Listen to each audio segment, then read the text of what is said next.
భీమవరంకు డిస్కౌంట్ల పండుగ తెచ్చింది కేకే స్టోర్స్. ధరల్లో చౌక చౌక. కేకే స్టోర్స్, పీపీ రోడ్, భీమవరం.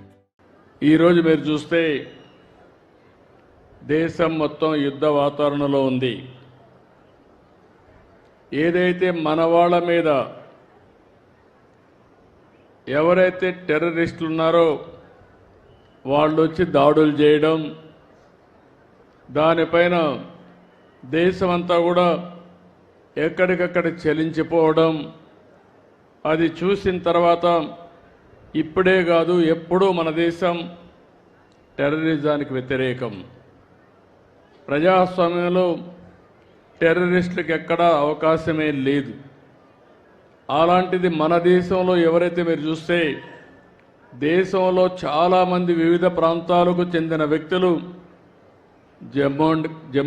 కాశ్మీర్కి వెళ్ళడం, అతి దారుణంగా అతి కిరాతకంగా ఆడబిడ్డల ముందర పిల్లల ముందర మగవాళ్ళని ఇష్టానుసారంగా చంపేశారు. అది చూసినప్పుడు చాలా బాధేస్తుంది. అలాంటి సంఘటన జరిగిన తర్వాత ప్రధానమంత్రి గారు ఎప్పుడూ చెప్పారు, తీవ్రవాదానికి ప్రపంచంలో చోటు లేదని చెప్పి దీనిపైన చర్య తీసుకోవాలని సింధూర్ అనే కార్యక్రమం పెట్టి టెర్రరిస్టులను హతం చేసిన దేశం, హతం చేసిన ప్రభుత్వం కేంద్రంలో ఉండే ఎన్డీఏ ప్రభుత్వం అని చెప్పి కూడా నేను మీకు తెలియజేస్తున్నాను. అలాంటి చేసినప్పుడు ఎక్కడికక్కడ వాళ్ళు కరెక్ట్ చేసుకోవాల్సింది పోయి మళ్ళీ ఏదైతే ఈరోజు పక్కనుండే పాకిస్తాన్ అయితే మళ్ళీ మన మీద దాడులు చేస్తూ కవ్వింపు చర్యలు చేస్తున్నారు. అయితే మన దేశంలో ఒకటే చెప్తున్నా, మొన్న కూడా నేను చూశాను, అమరావతి చివరి మీటింగ్ ఆ రోజు ప్రధానమంత్రి గారు వచ్చింది. అమరావతిలో కొన్ని లక్షల మంది సమక్షంలో నేను ఒకటే చెప్పాను, ఈ దేశాన్ని రక్షించే శక్తి ప్రధానమంత్రికి ఉంది, ఎవ్వరూ ఏమీ చెయ్యలేరని మేము ఆ రోజు చెప్పాం, అది చేసి చూపిస్తారని మరొక్కసారి మీ అందరికీ విజ్ఞప్తి చేస్తున్నా. అయితే ఒక్కొక్కసారి బాధ కలుగుతుంది. ఇలాంటి జరుగుతూ ఉంటే ఈ జిల్లాలో చాలా గ్రామాల్లో చాలామంది దేశభక్తితో డిఫెన్స్కి వెళ్తున్నారు. మేము కూడా దేశాన్ని కాపాడాలి, నా వంతు బాధ్యతగా నేను కూడా దేశ సేవ చేయాలని చాలామంది ముందుకొచ్చి యువకులైతే ఈ యొక్క రక్షణ శాఖలో చేరుతున్నారు. అందులో చేరిన వ్యక్తుల్లో మన తెలుగు బిడ్డ మురళీ నాయక్ ఈ జిల్లా వాసి. ఆ మురళీ నాయక్ ప్రాణాలు కోల్పోవడం చాలా బాధేస్తుంది. ఈరోజు మీరు చూసినప్పుడు జమ్మూ కాశ్మీర్ సరిహద్దుల్లో పాకిస్తాన్ జరిపిన కాల్పుల్లో మన ఉమ్మడి జిల్లాకు సంబంధించిన వ్యక్తి నిన్న చనిపోయారు. గోరంట్ల మండలం కల్లి తండాకు చెందినటువంటి మురళీ నాయక్ వీర మరణం, దేశం కోసం చనిపోయారు. బాధేస్తుంది. వాళ్ళ తల్లిదండ్రులతో ఇప్పుడే నేను మాట్లాడాను. తల్లి వచ్చి జ్యోతిబాయ్, తండ్రి వచ్చి రామ్ నాయక్.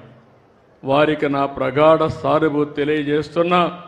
ఈ రాష్ట్రం, ప్రభుత్వం, సమాజం మీకు అండగా ఉంటామని ఈ సభా సమావేశంలో హామీ ఇస్తున్నానని చెప్పి కూడా నేను మీకు తెలియజేసుకుంటున్నాను. 2 సంవత్సరాలు ఆర్మీలో ఉన్నాడు, ఎనలేని సేవలు అందించాడు. మనం అందరం ఒక విషయం గుర్తుపెట్టుకోవాలి, ఈరోజు ఎవరైతే సైనికులు ఉన్నారో వారు బార్డర్లో ఉండి అనునిత్యం మన కోసం నిద్రాహారాలు మాని దేశ రక్షణ చేస్తున్నారు కాబట్టి మనం హాయిగా నిద్రపోగలుగుతున్నాం. అలాంటి ఈరోజు మనం చూస్తూ ఉంటే కొన్ని దేశాలు ప్రజాస్వామ్యంలో ప్రపంచంలో ఎక్కడ కూడా హింసకు తావు లేదు. అందరూ కూడా ప్రగతిలో పోటీ పడవలసిన అవసరం ఉంది. దేశాన్ని అభివృద్ధి చేసుకుని ప్రజలకు మెరుగైన జీవన ప్రమాణాలు అందజేయాల్సిన విషయం ఉండాలి. కానీ ఎక్కడికక్కడ కవ్వింపు చర్యలు చేయడం, లేనిపోని సమస్యలు క్రియేట్ చేయడం చాలా బాధేస్తుంది. అయితే ఇలాంటి జరిగినప్పుడు మనం అందరం కూడా అండగా ఉండాలి. దేశభక్తితో ముందుకు పోవాల్సిన అవసరం ఉంది. మన రాష్ట్రంలో ఉండే అన్ని ప్రాంతాలు కూడా అప్రమత్తంగా ఉండాలి. దేశం చేసే పోరాటానికి ప్రతి ఒక్క వ్యక్తి సంఘీభావాన్ని తెలియజేయాలి. అండగా ఉంటామని నినదించి చెప్పాల్సిన అవసరం ఉందని చెప్పి కూడా నేను మీకు తెలియజేస్తున్నాను.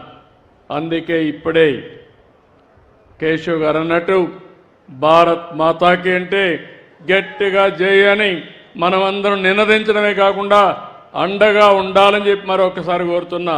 భారత్ మాతాకి, భారత్ మాతాకి, భారత్ మాతాకి. అదే సమయంలో ఎవరై చనిపోయారో, వీర మరణం పొందారో వారి కోసం 2 నిమిషాలు మురళీ నాయక్ ఆత్మకు శాంతి కలగాలని కుటుంబ సభ్యులకు ప్రగాఢ సానుభూతి తెలియజేసుకుంటూ 2 నిమిషాలు మౌనం పాటిద్దాం.